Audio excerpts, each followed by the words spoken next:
के मैनेजमेंट से हमसे खास बातचीत करने के लिए जुड़ रहे हैं कंपनी के मैनेजिंग डायरेक्टर सुनील रेड्डी साहब, जिनसे चर्चा होगी गोवा महाराष्ट्र में विस्तार योजना पर कंपनी की क्या स्ट्रैटेजी है। साथ ही साथ जानेंगे कि सरकार जो पैक्ड दही पर 5% जीएसटी लगाने का विचार कर रही है, ऐसे में कंपनी के कारोबार पर कितना असर होगा। लेकिन सबसे पहले आपको कंपनी के बारे में कुछ जानकारी दे देते हैं। डोडला डेयरी की शुरुआत हुई थी 1995 में। 5 राज्यों में यहाँ पर उत्पादन सेंटर हैं इनके, 11 राज्यों में इनकी मौजूदगी है। उत्पादन क्षमता जो है 20 लाख लीटर प्रतिदिन की है।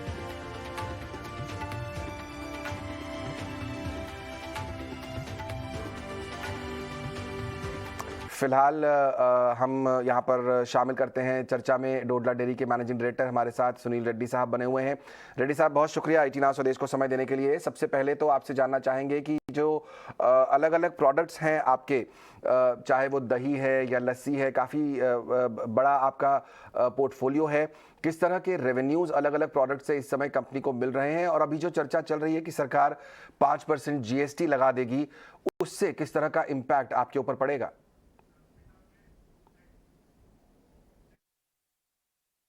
तो हमारे लिए कर्ड और लस्सी का तो 28 to 29% का मार्केट शेयर है सर हमारा रेवेन्यू में। ये जीएसटी का जो इम्पैक्ट है, गवर्नमेंट में अभी 5% अनाउंस किया है, हम सब लोग ने रिप्रेजेंटेशन दिया है। अगर गॉड विलिंग वो रिप्रेजेंटेशन मान के अगर नहीं हुआ तो अच्छा है, नहीं तो हमको उसको कंज्यूमर को पास ऑन करना पड़ेगा, विच हम कंज्यूमर को पास ऑन करेंगे सर। तो यहाँ पर कंज्यूमर को पास ऑन करने की स्थिति बन सकती है। लेकिन इस समय अगर आप ये बताएं कि जो दूध जो आपका सेगमेंट है सबसे बड़ा, उसके प्रोक्योरमेंट में किस तरह के खर्चे हमने देखे, यहाँ पर बढ़ गया है बहुत ज़्यादा आपका खर्चा। वहाँ पर खासतौर पे जो खबरें हमारे पास हैं वो दक्षिण भारत में खर्चा बहुत बढ़ा है। क्या आपको लगता है कि ये जो कॉस्ट है ये ऐसे ही इन हायर लेवल्स पर रहेगी आने वाले दिनों में? अभी साउथ इंडिया में हमारे लिए नॉर्मली मार्च अप्रैल और मई हमारा पीक समर होता है, और समर के टाइम पे हमारा प्रोक्योरमेंट का कॉस्ट बढ़ता है। इसी हिसाब से हम अभी प्रोक्योरमेंट प्राइस ऑलरेडी बढ़ गया है। अभी हमको वेट करके देखना पड़ेगा कि हमारा फ्लश सीजन जो जून मानसून के साथ आता है वो आता है, प्रोडक्शन बढ़ेगा, और अगर बढ़ेगा तो हम प्राइस का रिडक्शन ले सकते हैं। नहीं बढ़ा तो यही प्राइस मेंटेन करके उसको कंज्यूमर को पास ऑन करना पड़ेगा।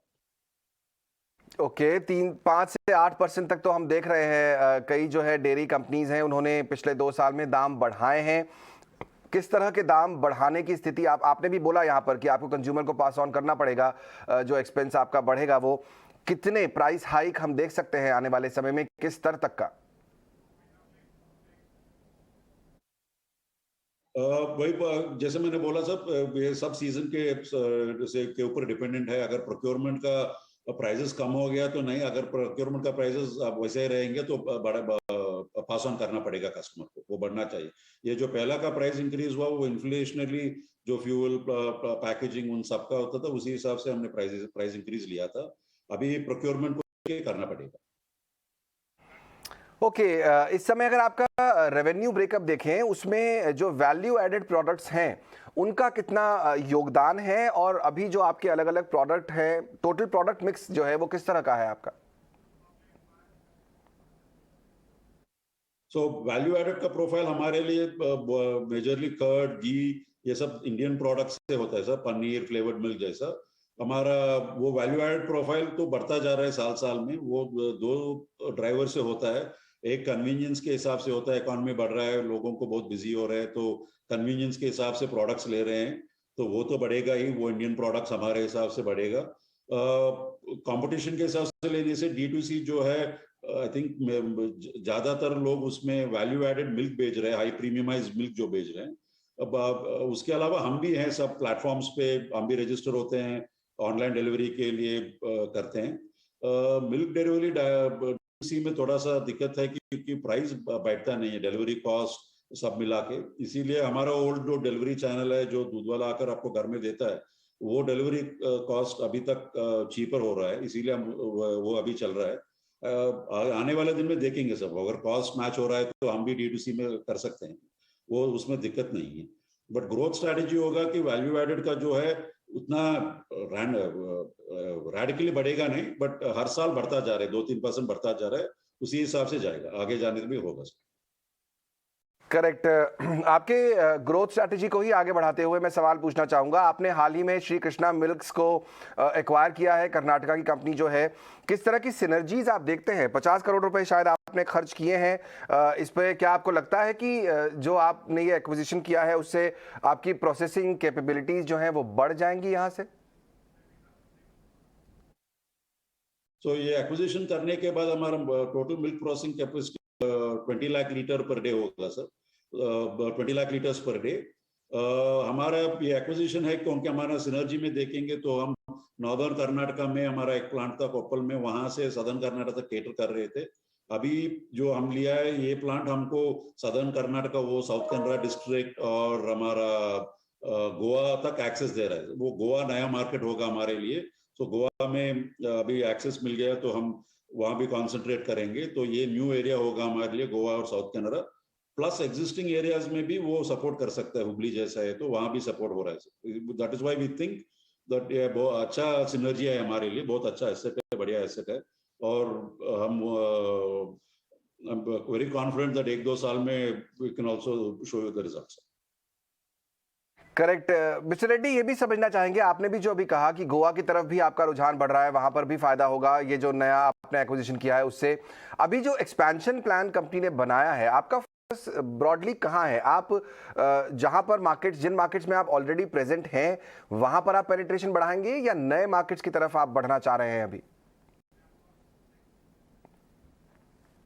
तो हिस्टोरिकली हम एग्जिस्टिंग मार्केट्स में भी ग्रो कर रहे हैं सर। बहुत कंसोलिडेशन हो रहा है एग्जिस्टिंग मार्केट्स में। तो दोनों का स्ट्रैटेजी है सर। एग्जिस्टिंग मार्केट्स में स्ट्रेंथनिंग करते जाते हैं और नया मार्केट में कंसंट्रेट करते हैं। पहला हम जो अभी एक्विजिशन कर लिया है गोवा और सदर्न कर्नाटका, वहां कंसंट्रेट करेंगे। महाराष्ट्र में हम तत्काल अभी प्रोक्योरमेंट शुरू किया है। Shortly we will also go into markets later there sir. पहला तो यहाँ जो अभी लिया है उसमें कंसंट्रेट करेंगे शॉर्ट टर्म पे और एग्जिस्टिंग मार्केट्स का ग्रोथ करेंगे। ओके, एक आखिरी सवाल पूछूंगा। इंडिया की ग्रोथ स्ट्रैटेजी तो आपने बताई यहाँ पर, लेकिन आप अफ्रीकन मार्केट्स में भी काफी हद तक प्रेजेंट हैं और ग्रो कर रहे हैं। वहां पर क्या स्ट्रैटेजी है फिलहाल? तो हम ऑलरेडी अफ्रीका में युगांडा में हमारा एक प्लांट है। वो युगांडा में, वो प्लांट से हम युगांडा में बेचते हैं दूध और केन्या में भी बेच रहे हैं। अभी 3-4 साल हो गया हमको मार्केट करते हुए और प्रोसेस करते हुए उधर। हमको बहुत अच्छा एक्सपीरियंस है, प्रॉफिटेबल बिजनेस है। अभी हम थोड़ा सा एक्सपेंशन उधर भी कर रहे हैं क्योंकि अभी केन्या में भी बहुत बड़ा बढ़िया मार्केट है। तो अफ्रीका में टाइम लगता है कोई कुछ लगाने के लिए क्योंकि लैक ऑफ इक्विपमेंट या पीपल के लिए। बट वो ऑर्गेनिक एक्सपेंशन जैसा समझ लीजिएगा कि अब सेटल हो गया है युगांडा का, कि युगांडा का कैपेसिटी का यूटिलाइजेशन हम अच्छा कर रहे हैं, इसीलिए एडिशनल कैपेसिटी के लिए अभी केन्या में शुरू करेंगे।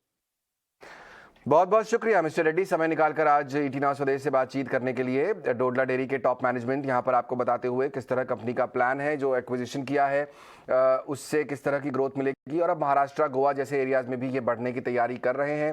प्राइस हाइक लेना पड़ेगा, जिस तरह से यहाँ पर कॉस्ट बढ़ रही है इनकी, उसके कारण उन्होंने कहा है कि पहले भी लिया है प्राइस हाइक, जरूरत होगी तो आगे। लेकिन स्टॉक में आपको क्या करना चाहिए? आज बाजार के साथ चलता हुआ ये स्टॉक करीब ½ % ऊपर है, 487 के आसपास। शेयर इंडिया के रवि सिंह जुड़ गए हैं मेरे साथ। रवि, बहुत बहुत स्वागत आपका ईटी नाउ स्वदेश पर। क्या व्यू बन रहा है इस समय डोडला डेयरी पर आपका? स्वामी जी, देखिए सेक्टर बहुत अच्छा है एफएमसीजी में और खास तौर से डेयरी प्रोडक्ट्स के ऊपर जितने भी स्टॉक्स हैं उनमें एक अच्छा मोमेंटम बना रहता है।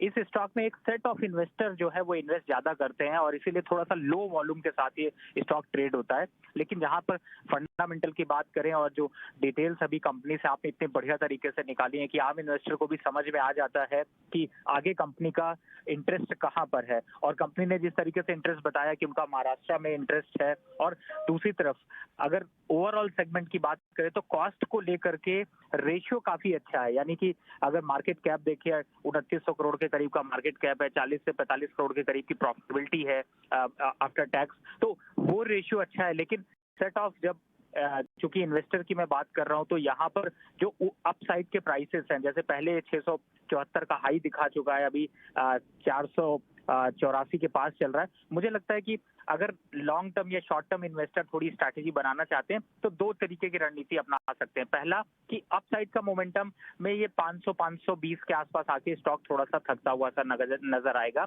दूसरी तरफ है कि अगर लॉन्ग टर्म इन्वेस्टर और अच्छे रेट पे बाय करना है तो उन्हें थोड़ा इंतजार करना पड़ेगा। उन्हें 420 और 430 के आसपास के जो रेंज है वो लेवल पे इन्वेस्टमेंट करने में ज्यादा फायदा होगा। लेकिन मैंने पहले भी बताया कि वॉल्यूम थोड़ा से लो है, तो सेट ऑफ इन्वेस्टर को ये इंटेंशन ले करके ही इस स्टॉक में निवेश करना चाहिए कि उनका पूरा भरोसा है, और क्योंकि फंडामेंटल जिस तरीके से डेवलपमेंट हो रहे हैं उसके हिसाब से आपको ये टारगेट देखने को मिल सकते हैं। अब रही बात लोअर लेवल पे बाय करेंगे तो आप में 580 और 550 के आसपास तक आते हुए स्टॉक वापस से